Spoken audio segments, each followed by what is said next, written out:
Should be good. Okay, good evening, ladies and gentlemen. And on behalf of the Village of Kerry and the Board of Zoning, Planning, and Appeals, I'd like to hereby call this meeting to order on this Thursday, July the 9th, 2020, at approximately 7:04 p.m. We have a quorum of members, and at this time, I'd like to ask our Director of Community Development, Mr. Brian Simmons, to please call the roll. Graziano. Here. Kretschmer. Here. Williams. Here. Jasper. Here. O'Loughlin. Here. Walrath. Here. Corey. Here. Thank you very much, Mr. Simmons. Ladies and gentlemen, we invite you to rise with us for the Pledge of Allegiance to the flag.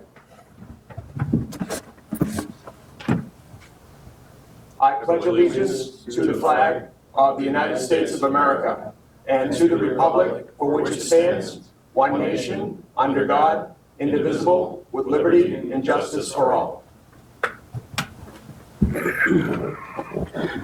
So thank you very much, everyone. As some of you know, this is now the second time that we've conducted our meeting in this fashion.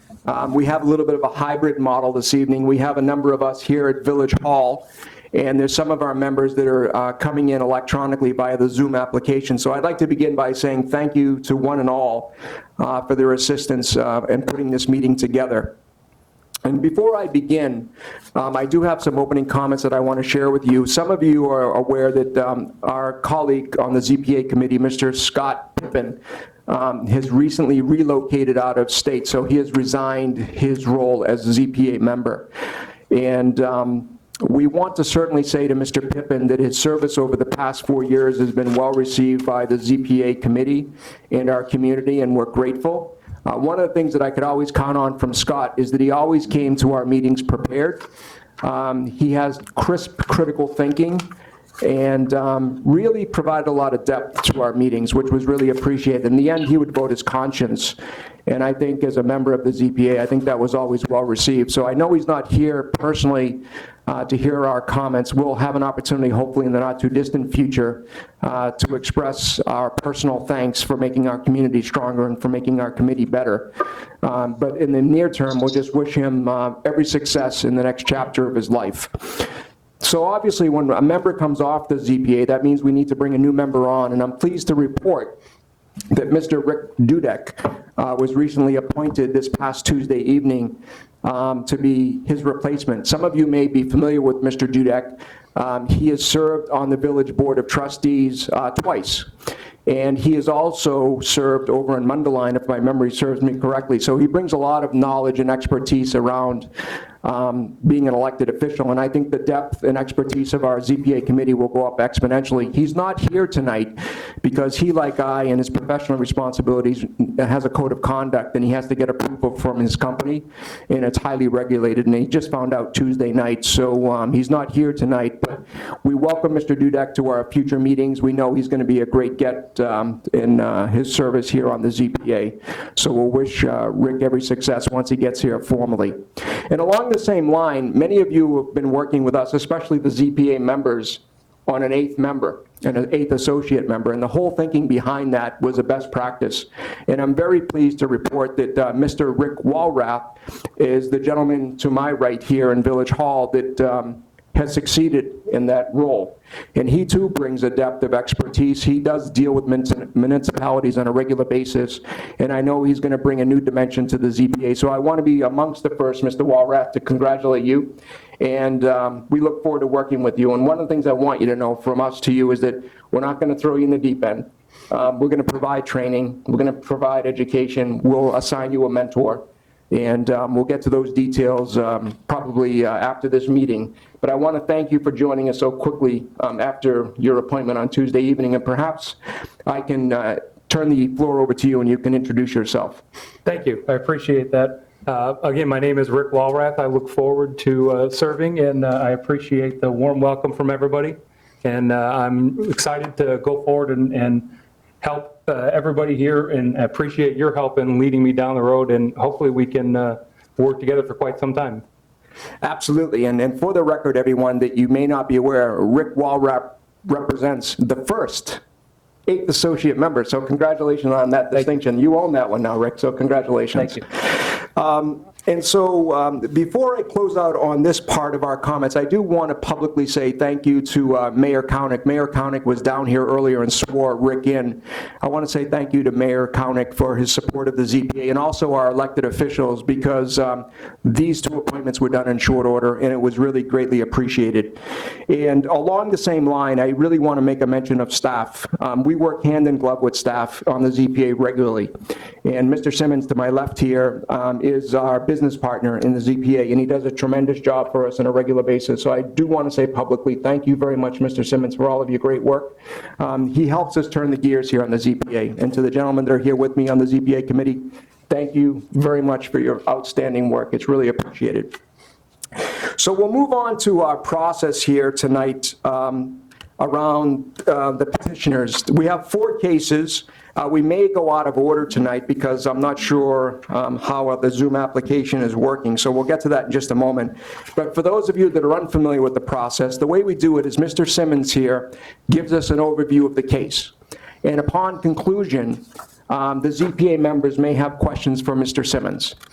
And then we subsequently turn it over to the petitioner, and they're offering additional comment or color around their application. And once again, the ZPA members may have questions for the petitioner.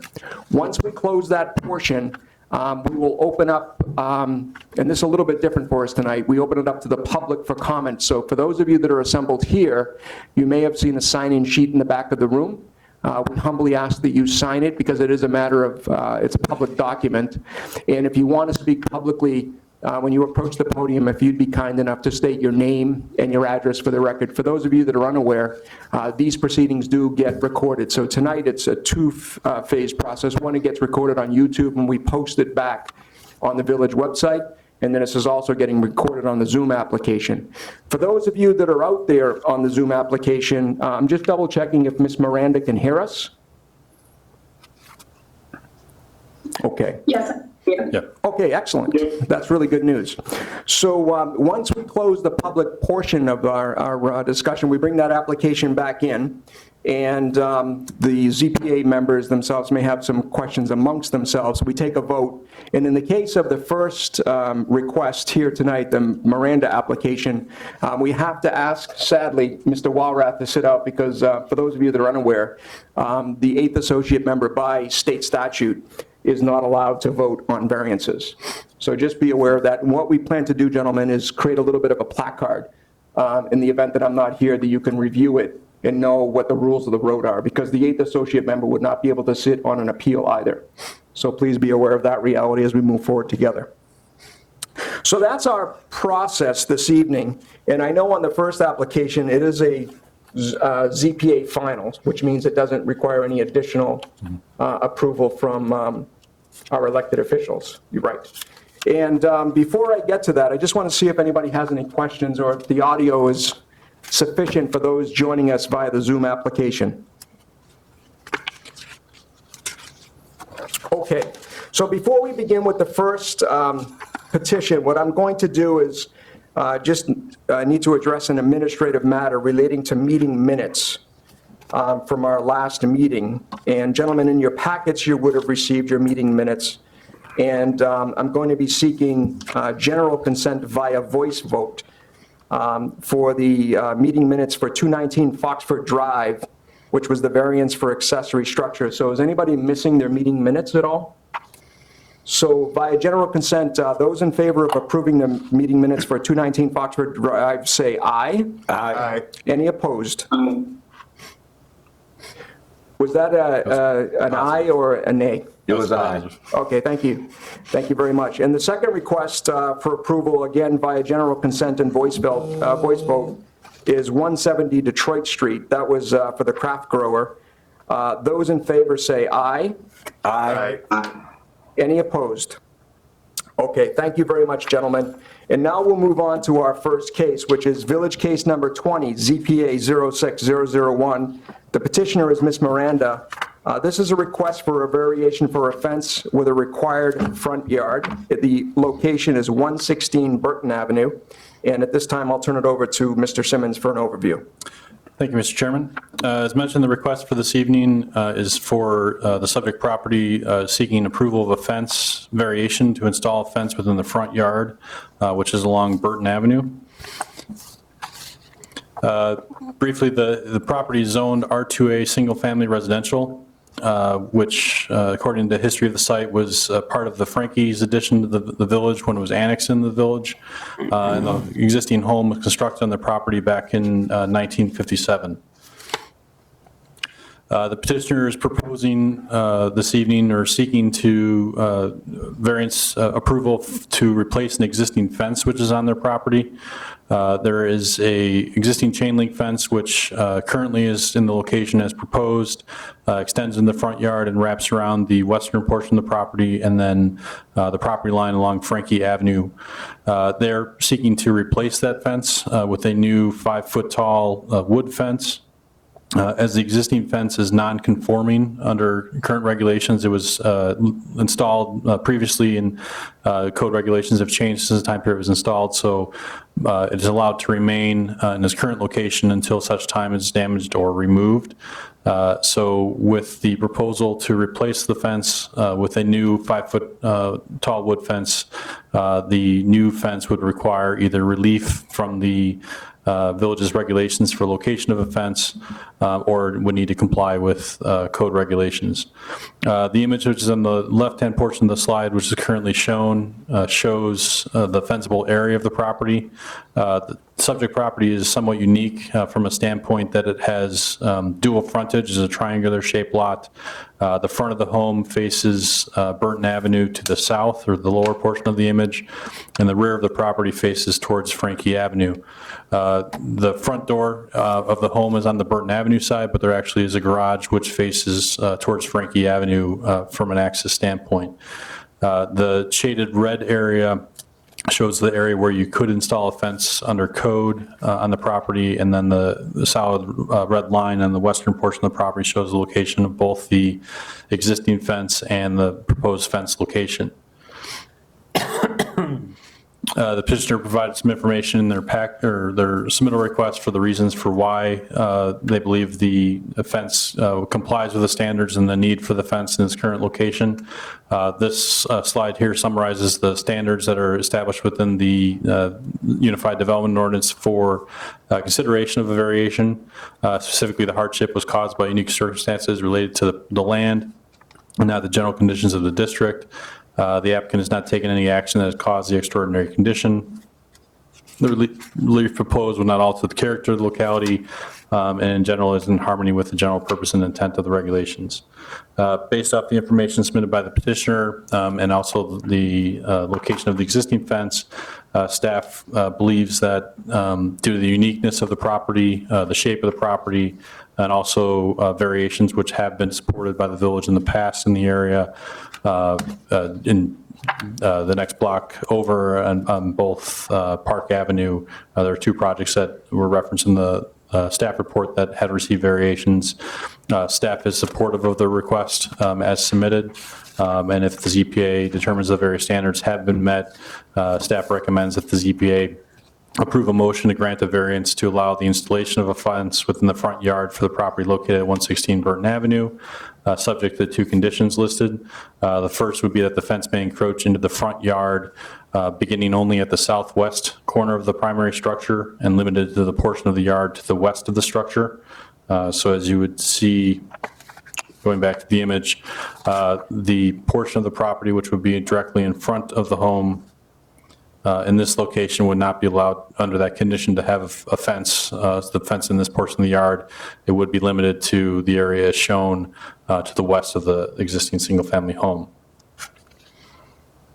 The second proposed condition would be that a minimum setback of 5 feet be maintained along Burton Avenue, which is consistent with the existing fencing as proposed. Staff is present to answer any questions, and the petitioner is also on the Zoom call, can provide additional information on the request. Thank you very much, Mr. Simmons. Before we proceed to the petitioner, does anyone have any comments or questions for Mr. Simmons? So, Mr. Simmons, I'll start off with this one. I think I have this on virtually every case. Obviously, a number of neighbors have been noticed regarding this application. Did you receive any feedback from those people, anyone that's on the notice? We did, actually. We received, I think, about 3 inquiries on this request, more just inquiring what the proposal was for the sign that was installed on the property, what activity was taking place. Once they were notified of it was a fence variation to replace the existing fence, they had no objection. Okay, thank you very much. Gentlemen, before I turn it over to the petitioner, any other comments, questions? All right, Ms. Miranda, if you can hear us, you're welcome to include any additional comments or color that you'd like to add to the application. No comments. I just would like to thank all of you for your time and considering this for me. You're welcome. Gentlemen, any questions for the petitioner? Okay, so what we will do at this time now, everyone, this is a little bit of a different process for us. We're going to open up to public comment. For those of you that may be joining us via the Zoom application, I think we're all becoming very familiar with the technology. You'll see the hand function up in the top right of your screen, and you can type in the chat function any questions you may have. We have a couple of people here in the room. I don't know if there's anyone that'd like to speak about this application. Okay, I'm just going to ask and double check with Mr. Simmons if it's any pending questions. Nope, all the individuals that are on the Zoom call are for additional cases this evening, so we have no additional attendees other than individuals in the room. Okay, thank you very much. So at this time, we will close the public portion. And gentlemen, before I call the motion, does anyone have any additional comments or questions around this application? I have one concern. I'm very familiar with this intersection because I go through it 7, 8, 9 times a week. My only concern is with having a solid fence at that location now in place of the chain link, are we going to have any sight distance problems looking, what would that be, east on Frankie coming off, going north on Burton? It's a good question. From a setback fence standpoint, the fence will still need to comply with our site triangle requirements for that intersection. So we'll verify with the fence location along Frankie Avenue that it would comply with our site requirements for location of a fence. Okay. You know, Jim, if I'm looking at the picture he has up currently, I can just barely make out all the way on the our left-hand side of the picture where the stop line is on Burton, and it looks like you would be able to see around it. Yeah, the stop line is far up, but there's also trees and that are along Frankie Avenue there that Block the view. block a little bit of it. It's a little touch and go sometimes because you're really craning your neck around to look down Frankie, but Hey, I got to come left out of Jewel, and let me tell you, try to look east down Three Oaks is not any different. Right. No, from a sightline issue standpoint, there are provisions in our code for distance of down a roadway that you should be able to see. It's a sight triangle is the technical term.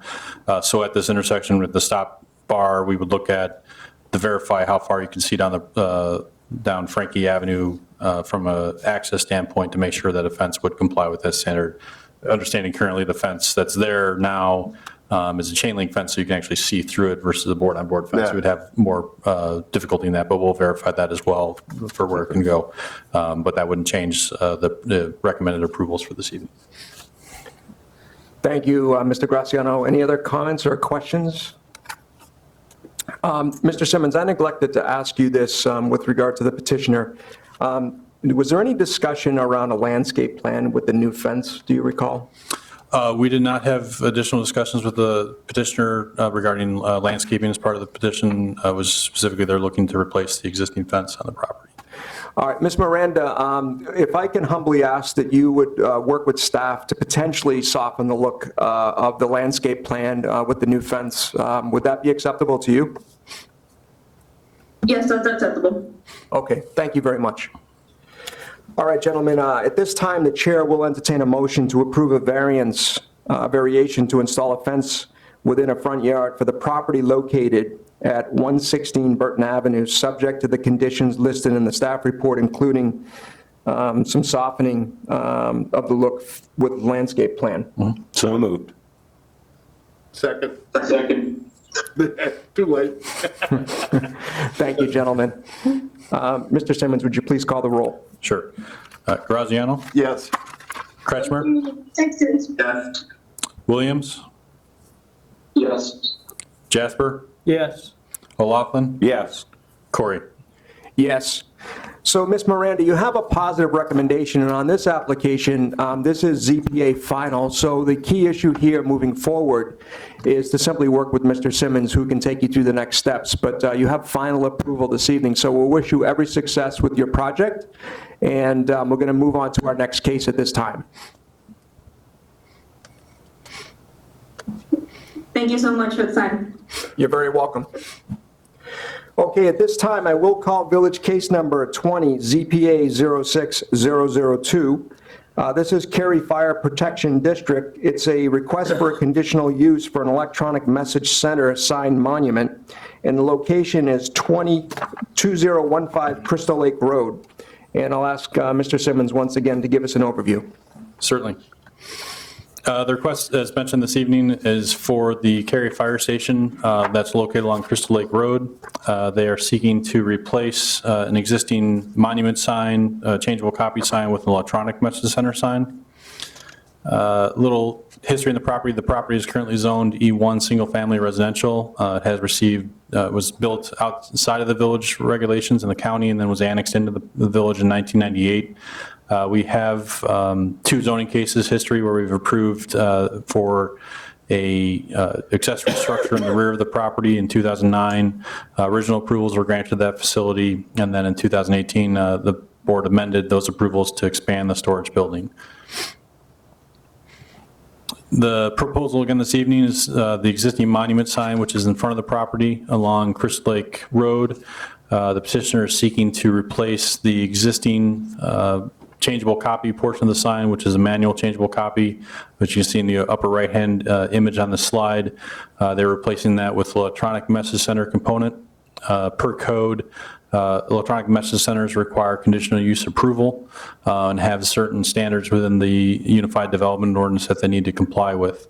The proposed monument sign would have a total surface area of 66 square feet from the base of the existing structure to the top, and the proposed EMC display would account for 22 square feet of that, or approximately 34%, which complies with the maximum 40% requirement within our code for a portion of a sign that can be used for an EMC panel.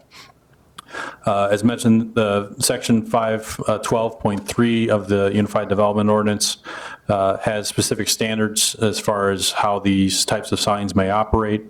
Specifically, any messages that are displayed have to be static in nature, can't have movements or flashing, have to automatically dim for light conditions, and would, again, cannot exceed more than 40% of the allowed sign area, which the proposed sign will comply with.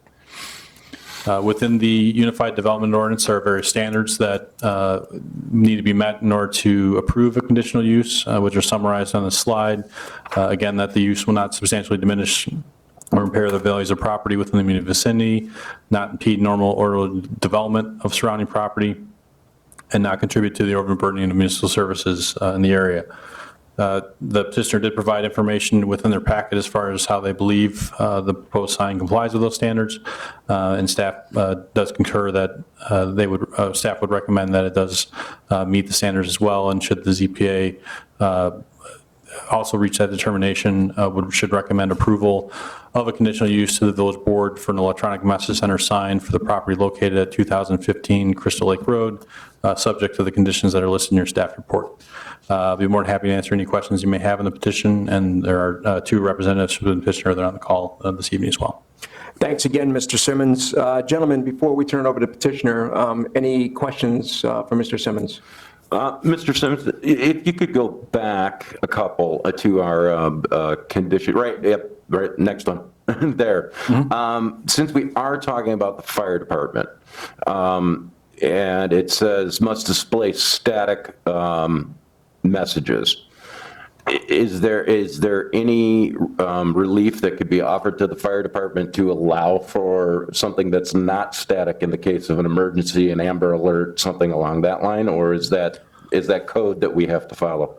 I guess that could be something within the approvals that could be granted for this specific sign if it's from an emergency use standpoint. Yeah, I mean, when we're talking the fire department, I'm thinking from an emergency use standpoint, you might want something flashing saying Amber Alert, child missing, or we're coming out of the garage because there's a fire, and the little flashy light that we have nobody ever pays attention to.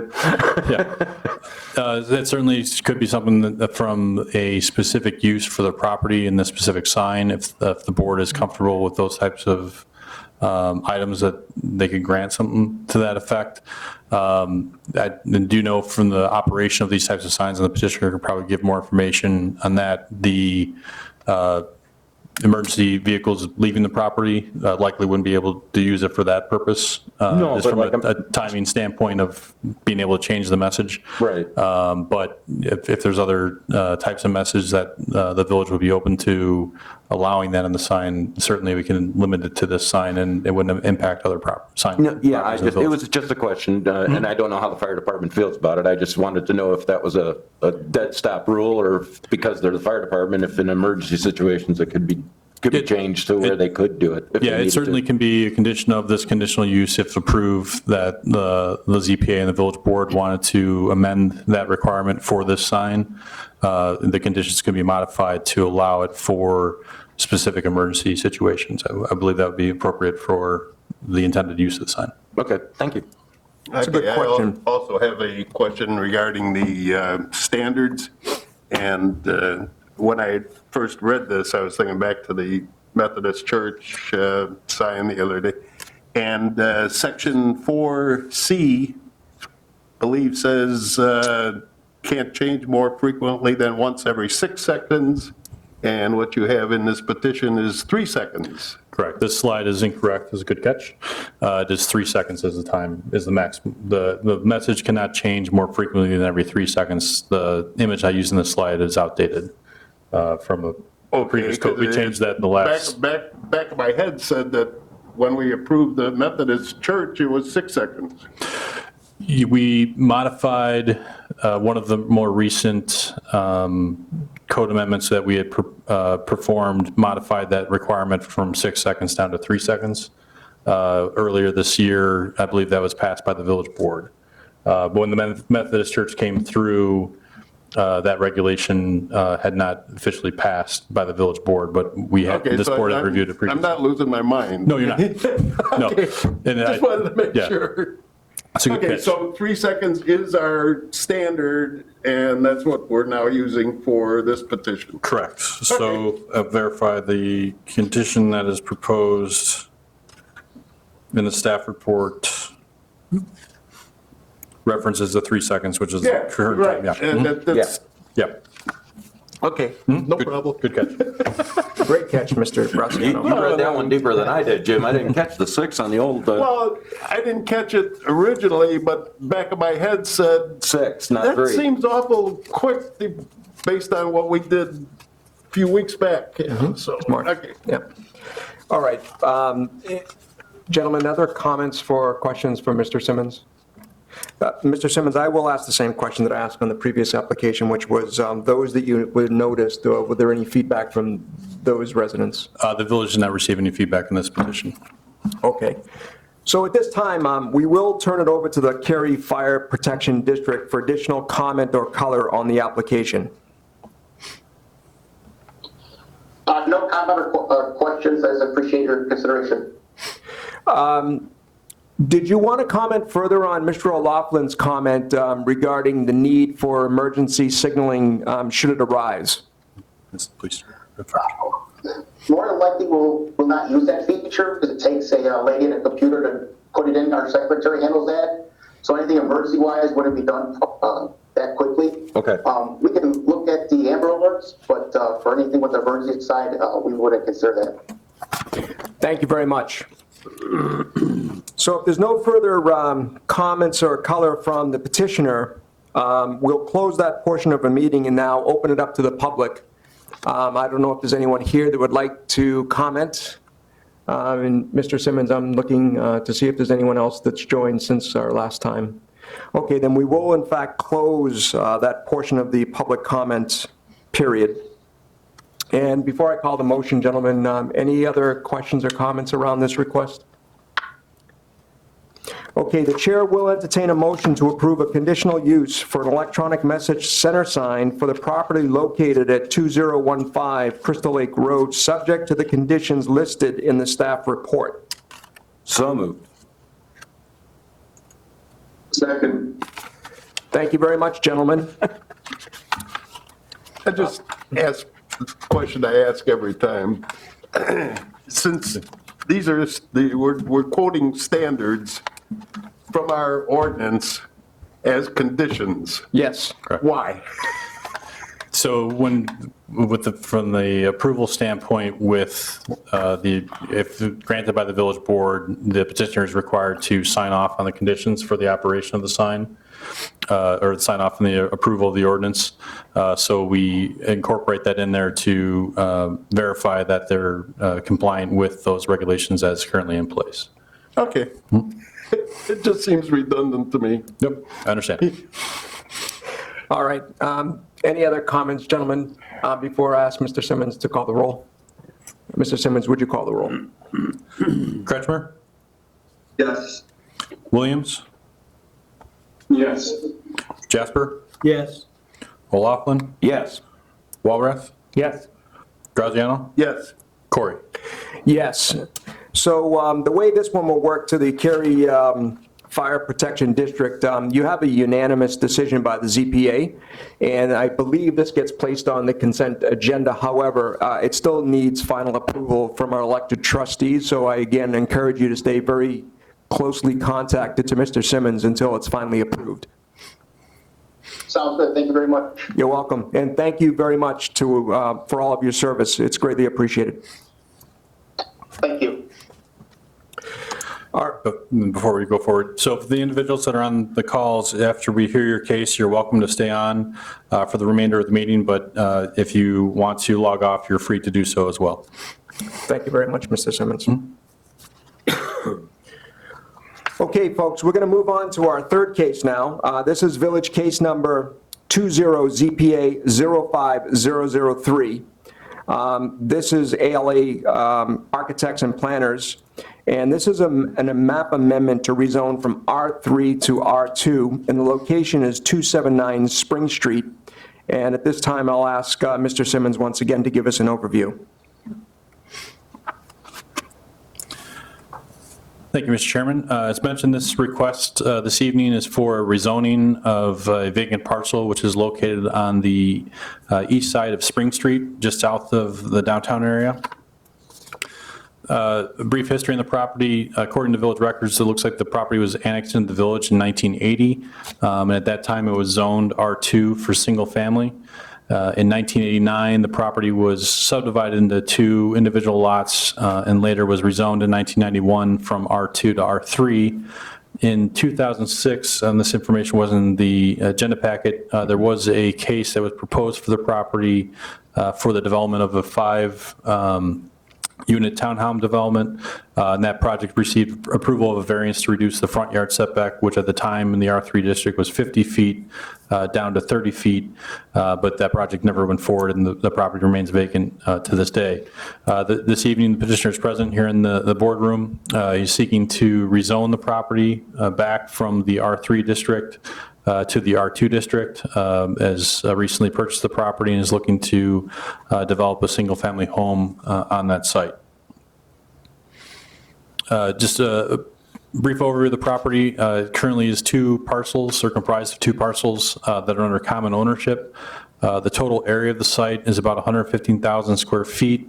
There is, the Kerry Creek runs through the center or rear portion of the site, and as a result, there's a floodplain that runs through the property as well that limits the developable area of the property.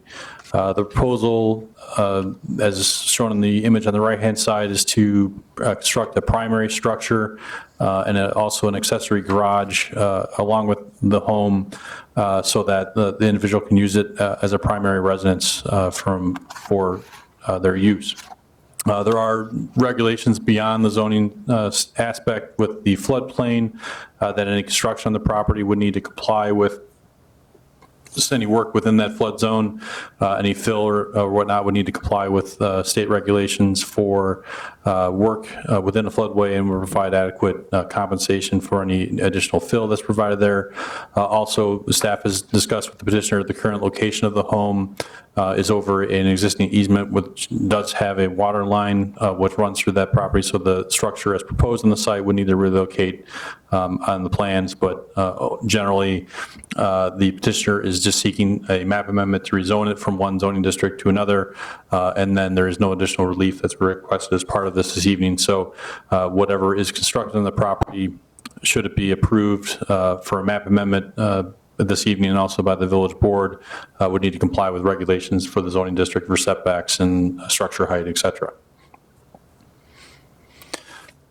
Similar to the previous two cases discussed this evening, there are various amendment standards for a map amendment within the Unified Development Ordinance, which are summarized in the slide. In summary, the amendment should not be detrimental or endanger the public health, promotes the public interest and not solely the interests of the applicant, is generally consistent with zoning classifications of property within the general area of the property in question, and the property generally is not suitable for uses permitted under the existing zoning classification. The petitioner did provide some information within their packet as far as how they believe it complies with the standards. As mentioned, and reviewing the existing zoning in the area, as you can see by this slide, the area that's directly to the north of the subject property is currently primarily zoned single-family residential. I'm moving the cursor, and I've got too many things open on my computer, so bear with me a second. The single-family area to the north, which is within the incorporated limits of the village of Kerry, is zoned single-family. The R2 district, as you can see the cursor moving there. The property immediately to the north of the two subject parcels is actually unincorporated McHenry County. It has a single-family home on that property, but is zoned A1 agricultural. And the properties that are to the east and south of the property are zoned M limited manufacturing, as the village public works facilities directed to the south of the property. Mm-hmm. Staff believes that the proposed rezoning would be consistent with the land uses already within the area that would continue the trend of single-family development along Spring Street up until this property. Due to the location of the property, utilities, and also the flood zone, the site has been proven to be difficult to develop from a location for access to utilities. Utilities are further up Spring Street, so it has not been conducive for multifamily development in the past due to those construction concerns. One other item which staff is recommending as well, should the ZPA support the request for the variance. Within the comprehensive plan, the property is zoned for single-family attached land use designation.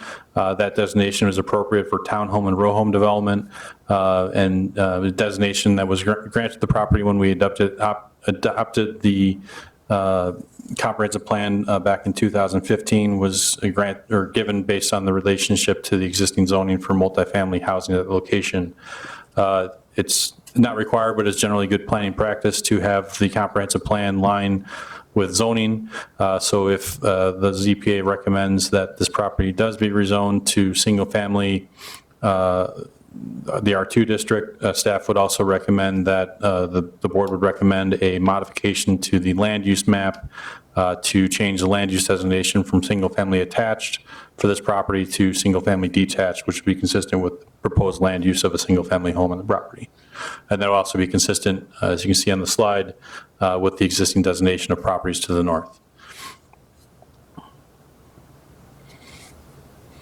Therefore, in Case 20 ZPA 05003, should the ZPA determine the various standards have been met for a map amendment, it is recommended that the ZPA recommend the approval of the two motions as shown. Recommend approval of a map amendment to rezone the vacant property at 279 Spring Street from R3 multifamily residential district to the R2 single-family residential district. And the second would be to recommend approval of an amendment to the Village of Kerry Comprehensive Future Land Use Plan from single-family attached to single-family detached for the subject property. This, per section, the UDO, this request would be Village Board final. Thank you very much, Mr. Simmons. Questions for Mr. Simmons, gentlemen? No questions, but I guess a comment. I mean, I understand what we did with the comprehensive plan because of the zoning, but I was actually part of that case to put those townhomes in, and Jim was too, back in those days. And I know why the project didn't go forward. It was because the amount of homes they wanted to put in there, along with the creek and the floodplain, there was no potential to do it, and that's why the property kind of fell apart. I think it's a perfect for R2 though, for putting a single family on it, because you do have enough room for a house and still keeping the nature of the floodplain and the creek behind it.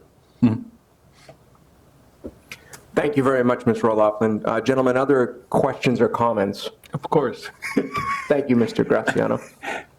We have two lots here, and we're obviously rezoning both of them from R3 to R2. Can we get two buildings in here, one on each lot?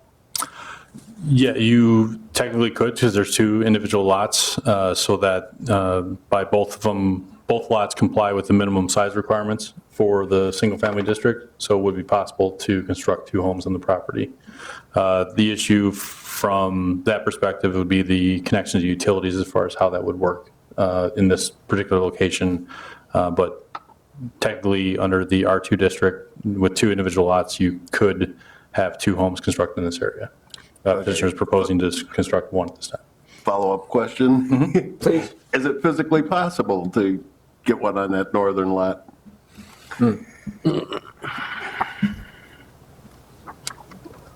Yeah, so the location with the northern lot, that lot by itself complies with our size requirements for a lot within the R2 district.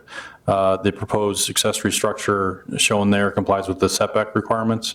So I believe it would be physically possible if that structure currently proposed just shifts to the north.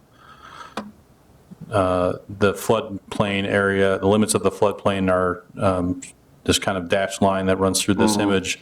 If this home were just to be located in this location here, I believe you likely would be able to fit a home specifically on that property by itself. I think you'd have a harder time putting a house on the southern lot, Jim, with the floodplain. Well, there's a big swing through there in the floodplain. It's physically possible to site say two homes on each of those lots, or one home on each lot. There are various difficulties from the existing conditions that you're not seeing in the plan here, but the simple answer to your question is yes, Lot 1 and Lot 2 could both have a home constructed on it.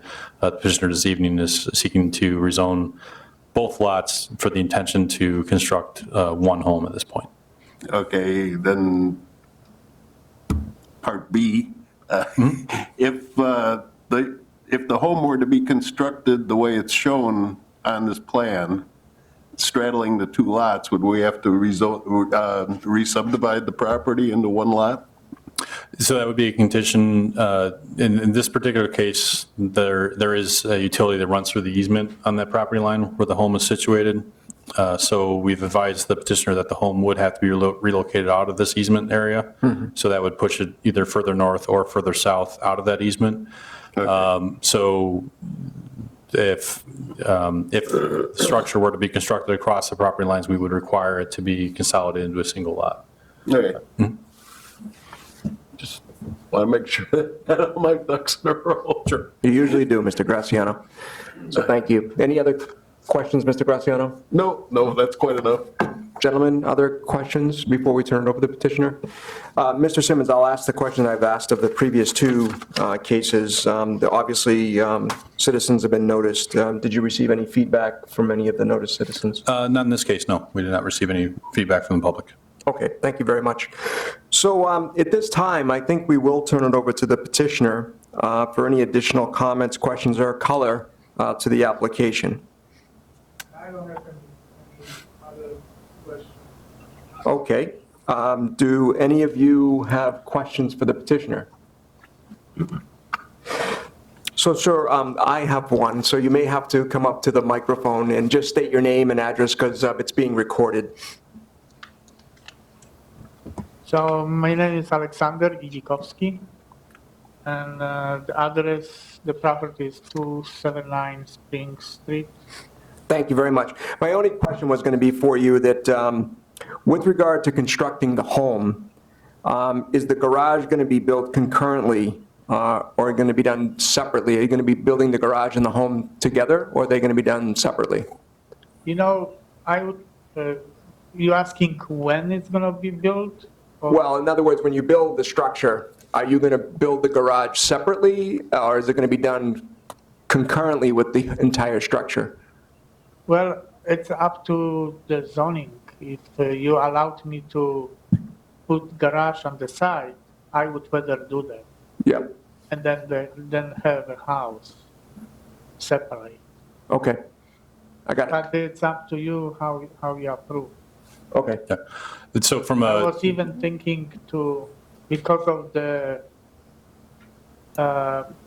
line, you know, like water going through. Yes. The easement, Yes. so I won't be able to put the house where we originally designed. So I was thinking to put maybe garage on one side and then, you know, because I'm gonna use both lots. So maybe I can ask the question a different way. As you're building the house Yes. and as you're building the garage, are they being done simultaneously, or are they going to? Simultaneously, They yes. would be. Okay. I would Yeah. rather, you know, I don't have no room to even storage anything, so I would have to get something temporary for storage, some tools and stuff like that, you know.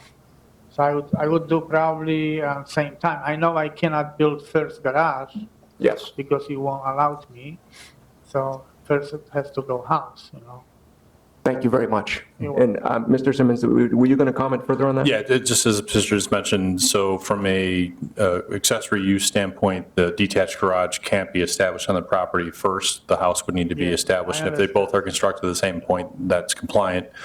We wouldn't issue a CO for the structure, the garage, until the garage or the house is occupiable. Because of the problem with the easement, I'm gonna look for the area where I can build the house and the garage. So if this is gonna be like a separate garage, probably would be even better because I'm gonna look for, there's not a lot of room to build house, okay? So there's a lot of things when we have to consider. But I would love to build a house for my retirement, and, you know. So, Thank you very much. It's sincerely appreciated. All right, so this is the time where we'll ask if anybody in the public would like to comment further on the application. And I'm just double checking with Mr. Simmons to see if anyone's joined us that has questions or has raised their hand in the Zoom. There are no comments online at this point. Okay, we'll close the public comments of the meeting. And gentlemen, before I call this motion, do you have any additional comments or feedback? Okay, the chair will entertain a motion to recommend to the Village Board of Trustees approval of, one, a map amendment to rezone the vacant property located at 279 Spring Street from R3 to R2, and number two, an amendment to the Village of Kerry Comprehensive Plan Future Land Use Map. So, second. I thought he was going to read the rest of it. Thank you very much, gentlemen. Mr. Simmons, would you call the roll, please? Sure, certainly. Williams? Yes. Jasper? Yes. O'Loughlin, Yes. Walrath, Yes. Graziano, Yes. Kretschmer, Yes. Corey. Yes. Once again, to our petitioner, this is, you've received a formal approval from the ZPA. This typically gets placed on the consent agenda, but I would encourage you to stay in very close contact with Mr. Simmons to see about the next steps and whether or not this would go forward at the next meeting. I'm not sure it will or will not. Be scheduled for July July 21st. Yep. Yeah. Okay, well, thank you and good luck. We'll wish you continued success. So gentlemen, we're now on to our fourth case here. This will be village case number ZPA 05001. The petitioner is Extreme Clean Car Wash. The owner is the Selke Family Limited Partnership. The request is a PUD amendment and a conditional use for a car wash, and the location is 134 Northwest Highway. And once again, we'll ask Mr. Simmons for an overview. Thank you, Mr. Chairman. As mentioned, the request this evening is for an amendment to the existing plan development, which was originally approved earlier this year. The petitioner specifically seeking an amendment to add another user to that property for a car wash, which requires conditional use approval under the B2 zoning district regulations. Again, just history, we did recently discuss this property a few months ago. The property originally was zoned limited manufacturing, which had various manufacturing uses on the property. In 2009 and 2013, the property was cleared and regraded to allow for commercial redevelopment of the property. It is located within TIF District Number 1 within the village of Kerry. In January this year, the village board approved a preliminary PUD for a approximate 5-lot subdivision, commercial subdivision, which included a service station, gas service station on the corner of Janus Cutoff and Route 14. And then this evening, the petitioner is seeking an amendment to that plan and a conditional use for the car wash facility as proposed. As the board is aware, the village adopted regulations recently within the Unified Development Ordinance for planned developments. We've seen a few of these now going through the process, but this slide summarizes the general intent of the planned development ordinance is to allow for more unique design or flexibility with development of properties to encourage unique development patterns and also cohesiveness amongst development of a subject property. The village board did review preliminary the plans for the project back in May of the year, and did approve the submittal of documents in the petition to go through the zoning process. This evening in your packet, you do have some information for the proposed site plan, drainage utility plan, landscape plan, and building elevations. And the petitioner did provide some additional information as far as the operation of the facility as well. Brief overview of the overall plan development. This slide shows the phasing plan or lot plan that was approved earlier this year.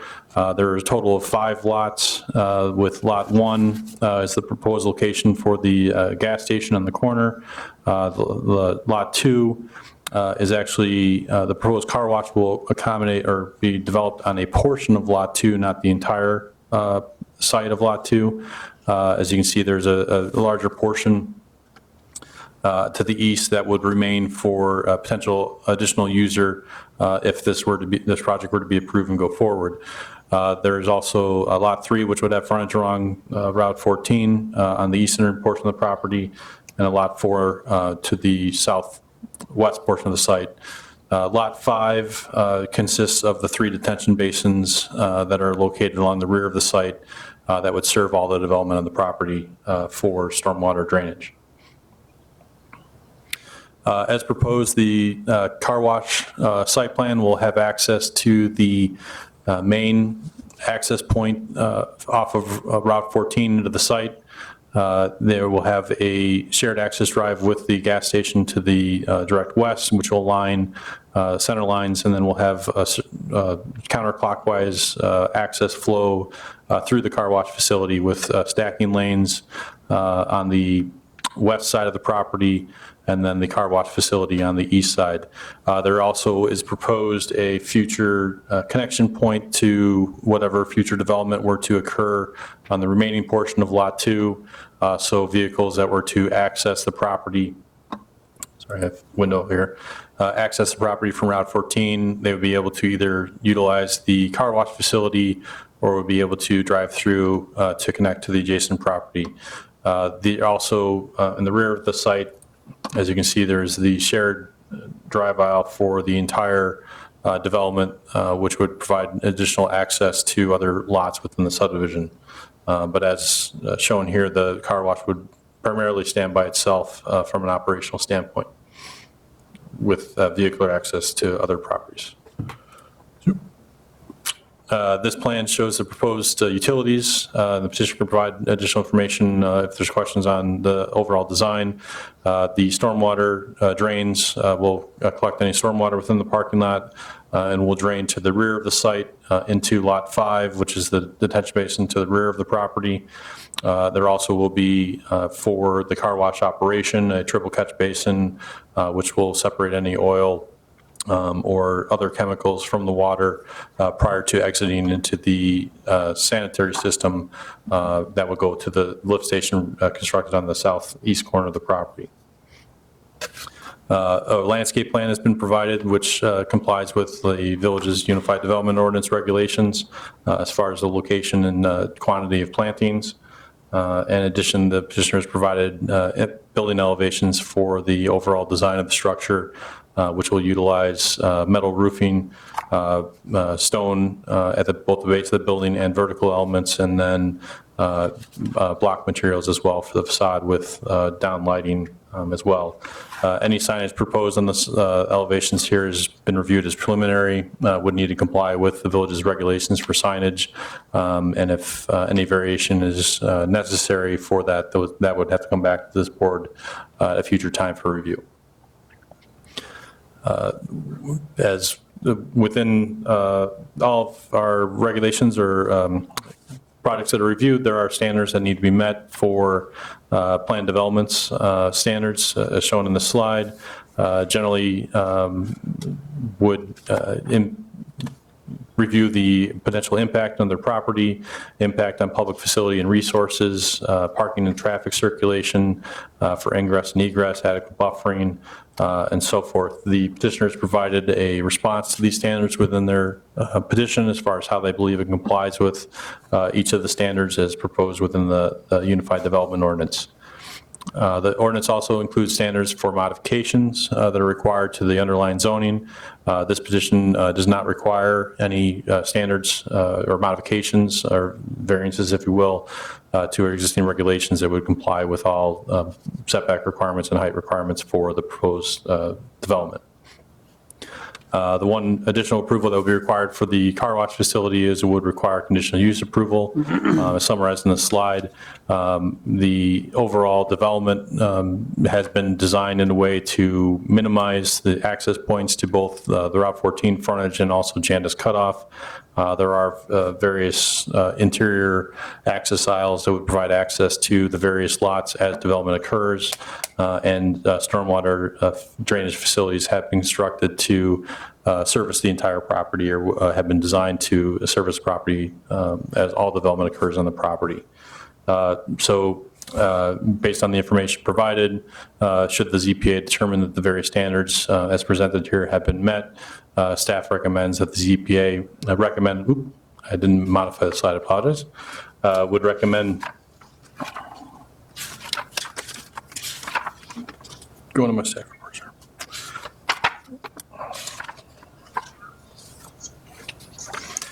Recommend approval of an amendment to the existing plan development for the property, subject to the conditions listed in the staff report, and that the future development of lots 2 through 4, or sorry, also approval of a conditional use for a car wash facility for the property located at 134 Northwest Highway, subject to the conditions listed in your staff report. The information on the slide is for a previous presentation, which I forgot to update. Apologies for. We understand, Mr. Simmons. So, gentlemen, questions for Mr. Simmons here? I don't have any questions at this time regarding this proposal. I want to know what's going on with the car wash across the street Well, that's by a different. CVS. Yeah, okay. Let me, if you want to hold that thought, Mr. Graziano, would you like to proceed now with that? I just, I can respond to that now. Whatever. That proposal that was for the car wash across the street was denied by the village board, so it's not. was project- denied? Correct. Oh. Yeah, Nobody told me. sorry. So, yeah, so that facility was not approved and was not pursuing development. Gentlemen, I'm going to ask a couple of questions, but I want to give you the opportunity first. Okay, Mr. Simmons, I'll start with what I've been asking on each petition, which is, did you receive any comments from property owners who were notified? Not directly since the notifications went out. I do know the individuals that are here for this case this evening. All right, we'll certainly give them an opportunity to speak. And then my other comment, Mr. Simmons, relates to the site plan, and this is a good, you can leave it there, I think this will be helpful for the members. My comment was going to be is that as you're driving and with the screening that's involved, it does appear to me, but I want to double check with you, the screening of the vacuum area does appear to be screened from Highway 14. Is that your understanding also, or maybe we need to ask the petitioner directly? Certainly, the petitioner can give more information as far as the operation. The vacuums will be located in this location of the site. Yes. So there will be landscaping that will be provided along the front portion of that row of parking, if you will, and also on the frontage. But generally, it would be the length of the building on the west side of the building. Yeah, okay, very good. All right, gentlemen, if there's no additional comments for Mr. Simmons, I had one. please, Mr. Olaf. So as I'm looking at this, you know me in stormwater, but I'm very happy with stormwater on this one.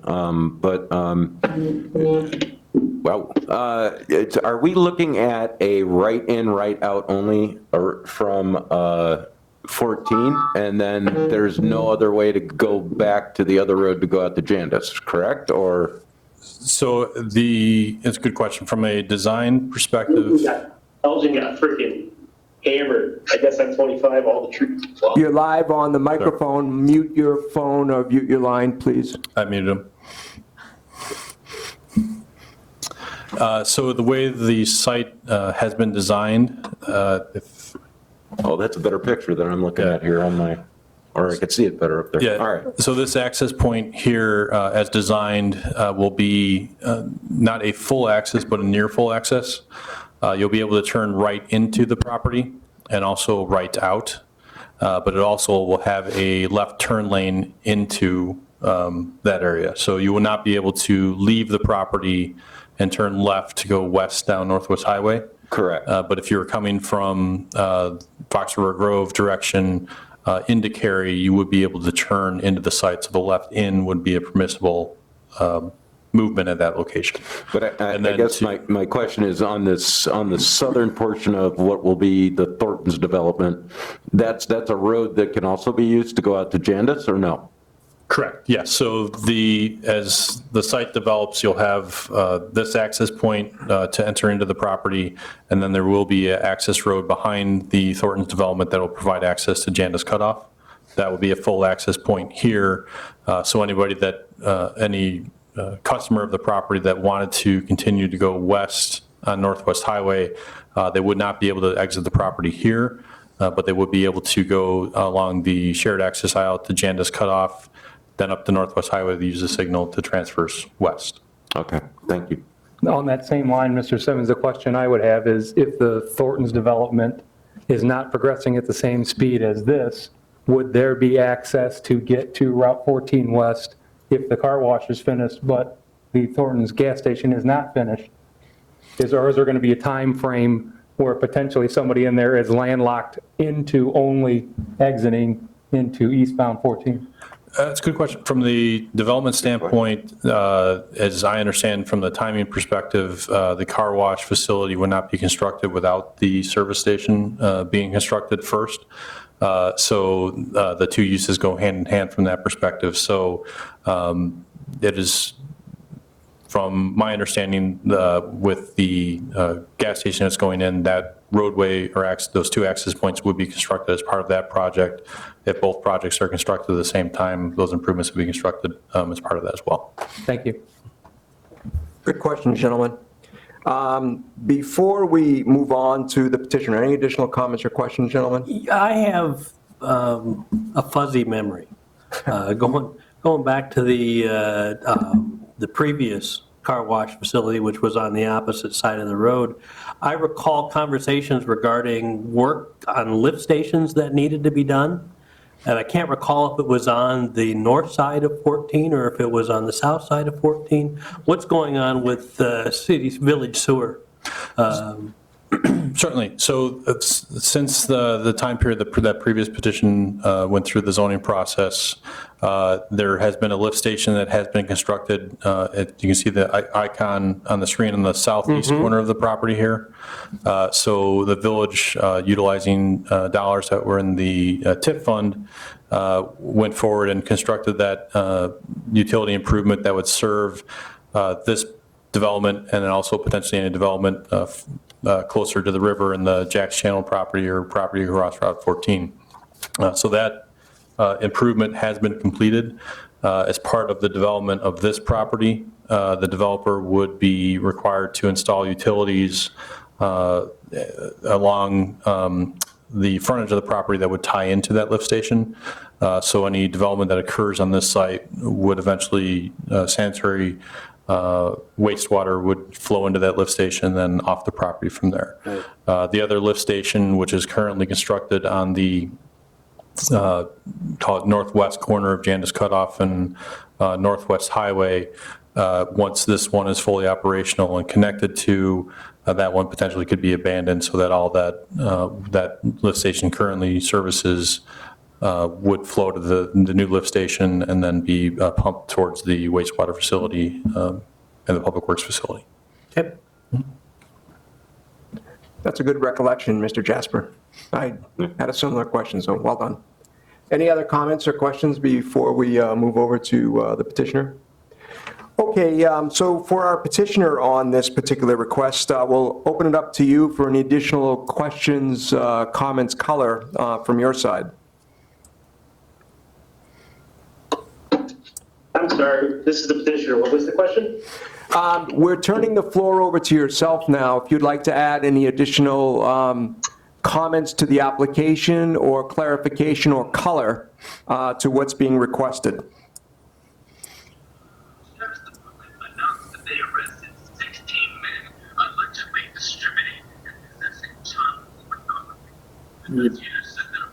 He's talking again. Mr. Gunstein, and you're speaking, we can't hear you as well. Can you, I don't know if you are, switch your microphone. Can you try speak again?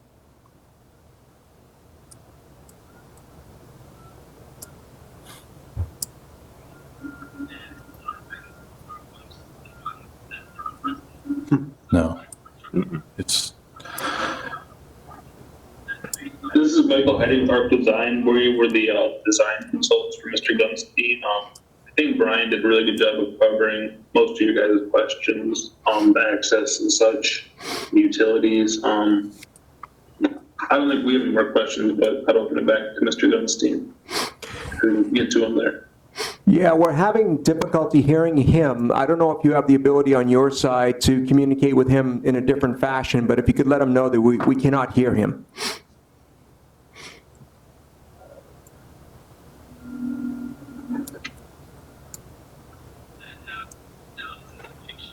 Yeah, we had him there for a second. Unfortunately, we're not in the same place. I could shoot him a text. Yeah, we'll stand by. I know this is an unusual environment that we're in. We'll give you a couple of minutes to try to clarify that.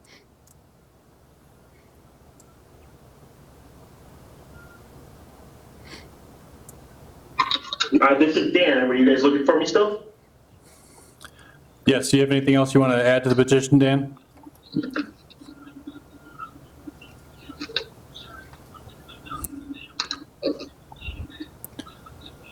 Dan, do you have anything else you want to add to the petition? I do not. I'm excited to be next to the gas station. We complement each other on numerous properties. If anybody has any questions on how our operation works, I could briefly run through that. We are an express car wash. So what happens is you pull in, you'll pay at the pay terminal, and then your car will drive through to the entrance of the car. We'll have a employee load you. In less than 3.5 minutes, you'll be through the car wash and either vacuuming or off the property. So we do get every customer on and off the property as fast as possible to alleviate for buildup of cars and stuff. In addition to that, we have extended our stacking to accommodate 3 lanes versus a normal 2 lanes. So 3 pay terminals. And then we employ about 12 to 15 full and part-time employees. Thank you, Dan. Before we conclude, I just want to see if the ZPA members here have any questions for yourself. Okay. Dan, I do have a question for you. Do you also run an operation under a similar name over in St. Charles? I have a location in St. Charles, East Dundee, Elgin, Rockford, Loves Park, Moline, Davenport, and South Holland. So this is not your first time at the rodeo? Nope, no. I am an owner-operator. I'm not a chain. I'm not a franchise. I'm the key person that handles all the day-to-day operations. I build them. I make sure they're running and operating at the highest level. There's no trash blowing around. But yeah, if you've seen our St. Charles location, this is a mirror image of that building. Okay, thank you very much. So I would just stand by a little bit here as we proceed through this process. I just want to double check with the men to see if they have any other questions for yourself. Yeah, I would encourage you to stay on the line, Dan, as we open it up to the public now for comment. We do have 2 people in our meeting room that may want to comment on this. I'm familiar with Mr. Miller, so good evening, Mr. Miller. Nice to see you. Good evening, everybody. Nice to see And everybody. Welcome, Rick. Thank you. And I love the beard. yeah, I think it looks good, Pat. But Mr. Miller, if you'd be kind enough to state your full name and address for the record, thank you. David Miller, 65 Highway 14, Kerry. Thank you very much. My biggest concern is location. Let me double check something here, Mr. Yeah. Miller. I just want to make sure, Dan, can you hear our speaker on the other end? I can just faintly hear it, yes. Okay. Okay. All right. Our comprehensive plan shows it to be commercial property up on there, and I'm concerned why it's not more more to the west. Now they're being ran Route 14 frontage. I think we're giving up great Route 14 frontage for commercial, for tax dollars for our village. I think it's not a bad location for a car wash. I don't think it'll affect us as a trout farm, as the other one would have been across the street, because, we weren't part of the planning to it, because the village changed their PUD to not have any public comment or any other. They streamlined it to make it just come right to you guys. So I'm not seeing the grading plan or anything else, but I just think it should be on Lot 4, that I think the comprehensive plan shows for it to be commercial on that Route 14 frontage, that it'd still be extended to the gas station, if it's just behind it more to the west, that I don't think we're following our comprehensive plan. Do you guys want me to address that question? Dan, I think there's a couple of layers to this, so let me try to outline this a little bit, but I can begin by saying this, that our group here as the ZPA tries to be an open-minded bunch. Our public comment portion is not designed to necessarily be doing a question and answer period between the petitioner and the public comment. On the other hand, we do try to provide some quick insight if it's possible. I think Mr. Simmons was looking to chime in on that last comment, so maybe I can turn it over to Mr. Simmons. Certainly, it can respond. The commercial land use designation for the property, Mr. Miller is correct. It's land use comprehensive in our comprehensive plan is designated for commercial land use. A car wash operation is an appropriate use in that land use designation. So although the frontage, as Mr. Miller may be alluding to, it may not be a specific retail operation from a strip center or other type use from that perspective, but the land use designation is appropriate for commercial land uses, which include retail, service uses, a car wash facility, gas station, those types of uses are appropriate in commercial districts and within that commercial land use designation. So depending where this facility is sited in the property, it would be compliant with that land use designation for the use of the site. Thank you, Mr. Simmons. So, Dan, if you wanted to comment further, because there's not a lot of people queuing up here for comments, if you wanted to offer some color on that last comment, you're welcome to. Otherwise, I think we're going to be turning it back over to the Millers.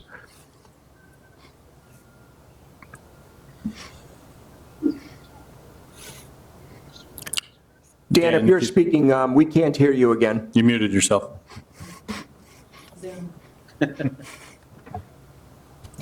All right. So maybe what we'll do is that we'll have our next speaker, and then we'll wait for Dan to join us again.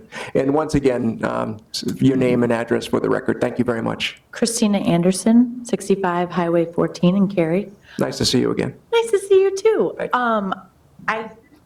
I don't know why we didn't get to see the, maybe it's because I didn't contact you, Brian, the drainage and all that stuff, but you guys all are, I trust that if you guys have seen it and you guys are understanding it, then I'm not going to throw a fit on that. But what my dad is saying, and I think what we're trying to gear towards is highest and best use when it comes to this. We are very limited in our land that we have in Kerry, and we have that big lot in the back.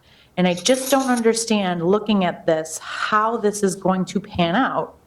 I do want the whole thing developed. Obviously, we all want that and tax dollars and all of that. But I'm concerned that we are landlocking ourselves, or we are typecasting ourselves for our entry to Kerry. And that's the part that I'm having trouble with. I understand Route 14 frontage for any business is what they want. But as a ZPA, I don't know where you guys are with, we have to give them a conditional use. If this is where we want to give that conditional use. I don't, that's just a comment. I know you guys can't answer those types of questions, but it really concerns me with how big Thornton's, I've seen the plan of Thornton's. I just briefly looked at Extreme Clean, and they have a big display as well. What's going to go on 4? What's going to go over there? We need retention, we need water, we need everything to flow this way, especially for our aquifer. I'm just a little concerned that we're typecasting. And that Route 14 and like that frontage and that right away to come in, I just don't want us to cheapen ourselves, because we have an amazing downtown, or the potential to have an amazing downtown. I don't know if you guys have been on Spring Street, it's fantastic. Yes. But it's just a big concern to me. And I don't know if that's something that could kind of plant the seed in your ear as far as getting a conditional use for that spot. I'm just a little concerned, that's all. Thank you, Ms. Anderson. Thank you. Appreciate it. Dan, I don't know if you heard that last comment, but you were previously muted, so if you were speaking, we could not hear you.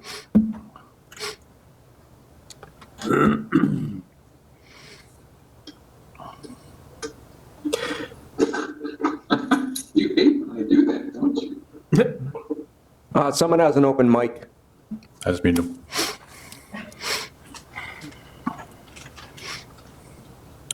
All right, Dan, we want to give you one last kick at the can here. Did you have any additional comments? All right, and Mr. Simmons, do you see... Petitioner? Yes, please. Okay. My only comment would be that the lot next to Thornton is the lot that we chose because we wanted to be next to a business that also complements our use. That happens to be a gas station. People get gas and then they get a car wash. Yes, understand. So thank you. And before I move off the public comment, Dan, I'm just double checking with Mr. Simmons again to see if anybody's logged in and wants to ask questions via Zoom. There are no additional attendees that have logged in. Everybody that's logged in is associated with the petition. Okay. Before I close the public portion, I think there's one more comment.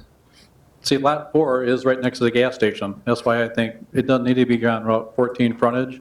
I think we're giving up a great opportunity to make Route 14 into more tax incentive to get more tax dollars in the village of Kerry.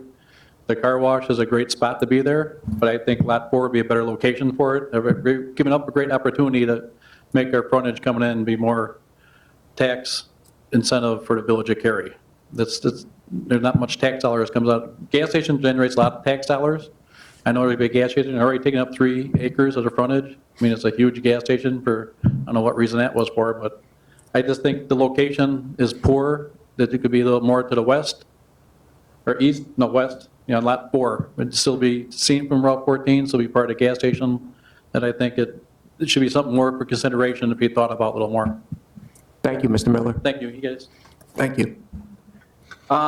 So if there's no other comments, I'm going to close the public portion of the meeting, and we'll bring it back inside here. And Mr. Simmons, if you can just remind the group how long this space has been vacant. So from a development standpoint, the property has been zoned for commercial use. I forget the length of time. It was previously used for industrial use. Yes. And go back to that slide. Bear with me a second.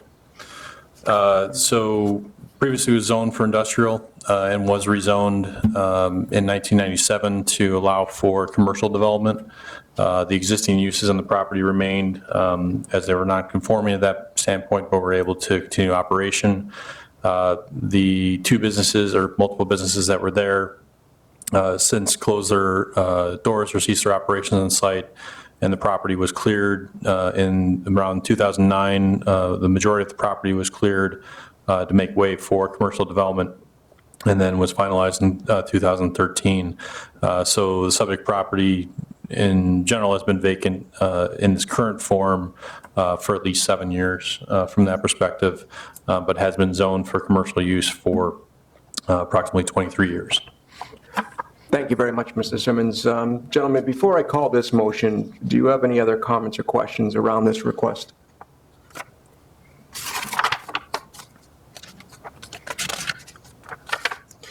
Okay, hearing none, the chair will entertain a motion to recommend to the Village Board of Trustees, 1, approval of an amendment to a plan development, and 2, approval of a conditional use for a car wash facility for the property located at 134 Northwest Highway, subject to the conditions listed in the staff report. So moved. Second. Thank you, gentlemen. Any other comments or questions before Mr. Simmons calls the roll? No, the only comment I would make is that we can only pass judgment on what's put before us. That's right. So it's up to the petitioner to make the choices, and then we consider them. Thank you, Mr. Graziano. So, Mr. Simmons, would you call the roll? Sure. Graziano? Yes. Kretschmer? Yes. Williams? Yes. Jasper? Yes. O'Loughlin? Yes. Walrath? Yes. Corey? Yes. So to the petitioner, if you can still hear us, you have a favorable recommendation. I would encourage you to stay in close contact with Mr. Simmons, and we wish you every success with your project as you move forward. It looks like you're scheduled to meet with the village board on July the 21st, and I'm assuming you're doing a hybrid on those meetings as well, Mr. Simmons? Correct, yes. Yeah.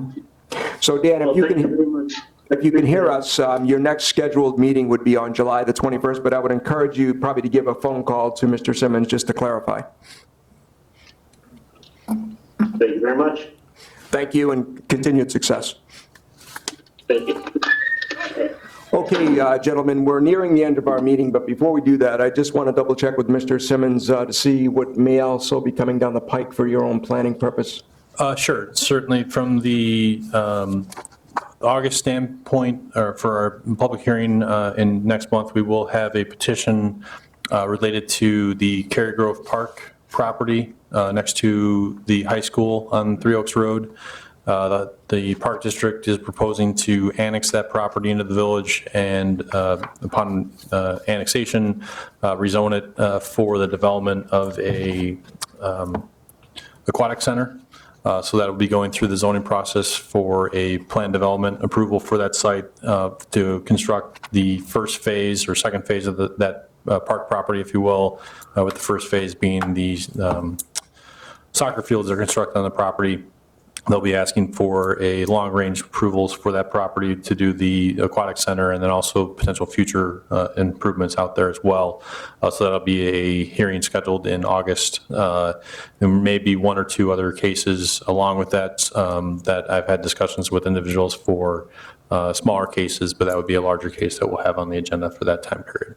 And that's there'll also be a map amendment that staff will be proposing for the Rotary Park site.